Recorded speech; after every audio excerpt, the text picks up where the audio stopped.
Hello, আসসালামু আলাইকুম সবাই। কেমন আছেন? আশা করি সবাই ভালো আছেন। সো অনেকদিন পর একটা ভিডিও নিয়ে আসলাম। তো আজকে খুবই সিম্পল একটা ভিডিও দেখাবো যে এটা হইতেছে আমাদের অনেকেরই ফেভারিট খাবার বেগুনি। তো বেগুনিটা বেশিরভাগ জানি আমরা রোজাতে খাই, বাট অনেকে আছি আমরা এমনিও সন্ধ্যার নাস্তায় খেতে অনেক পছন্দ করি একদম মুচমুচে বেগুনি। সো আপনাদেরকে আমি ট্রাই করেছি যে পারফেক্ট একটা রেসিপি দেখানোর, যাতে একদম কি বলে ফুলা ফুলা মুচমুচে বেগুনিটা আমরা বাসায় ইজিলি তৈরি করে নিতে পারি। তো এখানে প্রথমেই সুন্দর মতো বেগুন, একদম ফ্রেশ বেগুন কেটে নিয়ে পানির মধ্যে ভিজিয়ে ধুয়ে নিয়েছি। তারপর এখন এটার মধ্যে একটু লবণ মিক্স করে নিব। সো এটা হইতেছে পানির মধ্যে লবণ দিয়ে এটা কি বলে কিছুক্ষণ রেখে দিতে হবে। সো এই তো এইভাবে হইতেছে আমি কিছুক্ষণের জন্য রেখে দিয়েছিলাম 15-20 মিনিটের জন্য। তারপর হইতেছে এই যে আমরা ব্যাটার বানাবো। তো প্রথমে হইতেছে 1 কাপের মতো বেসন নিয়ে নিয়েছি। এখানে মেবি 1 কাপের একটু বেশিই ছিল, না বলতে গেলে 1 কাপই। তারপর হইতেছে এই যে চালের গুঁড়ি, আমরা হইতেছে চালের গুঁড়িটা দিয়ে এটাতে একটু মুচমুচে হয়। তারপর হচ্ছে পরিমাণ মতো লবণ দিয়ে নিয়েছি। তারপর একটু আদা রসুন বাটা দেওয়া লাগবে, তাহলে সুন্দর একটা ফ্লেভার আসে। সো পরিমাণ মতো আদা রসুন বাটা দিয়ে দিব।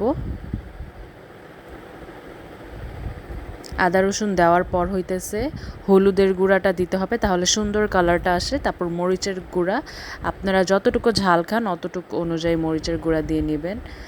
তারপর এটা হইতেছে ভালো মতো মিক্স করে নিতে হবে। একটু গরম মশলা দিয়ে দেওয়া হয়েছিল। সো তারপর এটাকে মিক্স করে নিয়ে অল্প অল্প পানি দিয়ে এটাকে মিক্স করে নিতে হবে। একবারে বেশি পানি না দিয়ে আপনারা আর কি অল্প অল্প পানি দিবেন। সো এরপর একটা দেখাই আপনাদেরকে টিপ বলি যে ডিম দেই আমরা। অ্যাকচুয়ালি জানি এটা হয়তো অনেকে বলবে ডিম কেন লাগবে, ডিম তো দেওয়ার প্রয়োজনই না, বাট ডিমটা দিলে অ্যাকচুয়ালি খুবই মজা হয়, ট্রাস্ট মি, আপনারা একবার ট্রাই করে দেখেন। সো আমরা এটাতে একটা ডিম দিয়ে দিয়েছি এই ব্যাটারটার মধ্যে। সো ডিম দিয়ে এটাকে ভালো মতো মিক্স করে পরে এটার কনসিস্টেন্সি অনুযায়ী আমরা একটু পানি অ্যাড করে নিয়েছি। সো এই যে দেখেন, এই যে এরকম হবে, অত বেশি ঘনও না অত বেশি থিকও না। পরে আর একটু পানি দিয়ে নিয়েছিলাম। তো যাই হোক, পরে দিয়ে হইতেছে এটা আমরা ঢেকে রাখছি কিছুক্ষণ। অবশ্যই ব্যাটারটা ঢেকে রাখতে হবে, এটা কিন্তু খেয়াল রাখবেন। তারপর এই যে আমরা হইতেছে শুরু করে দিলাম। তো এই যে মানে বেগুনির স্লাইসেসগুলো যেটা পানি লবণে ভিজিয়ে রেখেছিলাম, ওইটা এখন এক এক করে ব্যাটারে ভালো মতো কি বলে কোট করে নিয়ে তারপর আমরা গরম তেলে এটা ভেজে নিব। সো এই তো প্রথম ব্যাচ দিয়ে দেওয়া হচ্ছে। আপনারা অবশ্যই খেয়াল রাখবেন যে তেলটা যেন একটু ভালো মতো গরম হয়। এই ফার্স্ট ব্যাচটা আমরা একটু কম তেল গরমে দিয়েছিলাম, বাট আরেক পরের ব্যাচটা আবার তেল ভালো মতো গরম করে তারপর দিয়েছি। বাট সমস্যা নেই, আইদার ওয়ে ভালো মতো হবে। আর অবশ্যই ট্রাই করবেন একদম ডুবো তেলে ভাজা, আর ওই যে ওপর দিয়ে এরকম করে বারবার তেল দিয়ে নেবেন, সো দ্যাট একদম সুন্দর মতো চারিপাশেই গোল্ডেন ব্রাউন হয়। সো বোথ সাইডে হইতেছে একদম সমানভাবে সুন্দর মতো ভেজে নিতে হবে, যেন ব্যাটারটা আর কি কাঁচা কাঁচা না রয়ে যায়।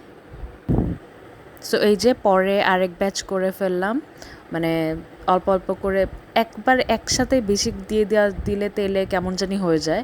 এর জন্য একটু কম কম করে দিলেই আর কি সুন্দর মতো ফুলে ওঠে, সুন্দর মতো ভাজাটা হয়। তো এই তো দেখেন ভালোই কিন্তু ফুলে ফুলে উঠছে, কালারটাও কিন্তু সুন্দর আসতেছে, গোল্ডেন ব্রাউন কালার। সো আমরা সব বেগুনিগুলোই একে একে করে ভেজে নিয়েছি। অ্যান্ড দেখেন এই যে আমার এরকম হালকা মশলা হালকা কালারেরটা খেতে খুবই ভালো লাগে। দেখেন এরকম কালারটা তো আমার পারফেক্ট লাগে। আর এই যে মুচমুচা হয়েছিল, ভালোই মুচমুচা হয়েছিল, এই যে ফুলেছেও ভালো। সো এটা কিন্তু খেতে অনেক বেশি টেস্টি হয়েছিল, একদম পারফেক্ট ক্রিসপি বেগুনি। এনিওয়ে, সো কেমন লাগলো ভিডিওটা সবাই জানাবেন, আর বেগুনির রেসিপিটা আপনারা ট্রাই করবেন।